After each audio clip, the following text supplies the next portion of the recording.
Kasi Tiyembre 16 nung kami iyong iniwan. Lubos na pighati ang aking naramdaman.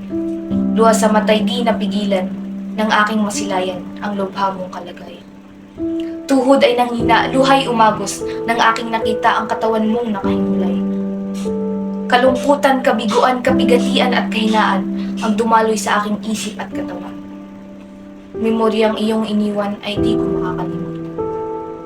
Pilyo mong tawa, malakas mong radyo sa umaga. Paulit-ulit mong bunto ang kalbong mong bibig. Ngunit lahat ng iyon ay isa na lamang na memorya. Memoryang masakit tanggapin, ngunit masayang alalahan.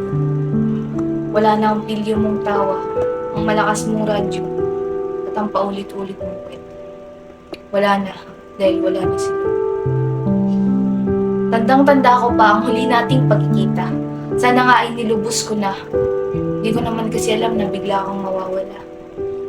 Masyado akong naging kampante sa sakit na iyong dinarama. Kaya yan ni Lolo, lakas niya nga oh. Yan ang mga katagang sinabi ko dahil kala ko magiging ayos din ang lahat.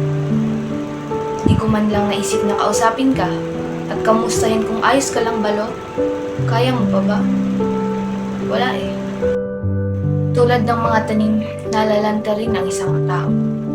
Tulad ng isang bula, unti-unti rin tayong maglalaho. Sabi nga nila, maikli lang ang buhay ng tao, kaya't hanggat maaari ay ating itong lubos-lubusin. Kung pwede lamang ibalik ang dati, ay akin itong gagawin. Kung pwede lang ibalik. Pwede nga bang ibalik? Pwede bang iparamdam ko muna kung gaano kakahalaga? Pwede bang maging mabuti muna akong ako sa'yo kahit saglit? Ngunit wala na. Ang nangyari ay nangyari at Diyos lamang ang nakakaalam kung nasaan ka. Sa huli, ang tanging magagawa ko lamang ay magpaalam. Naway mapatawad mo sana ako sa aking mga pagkukulang.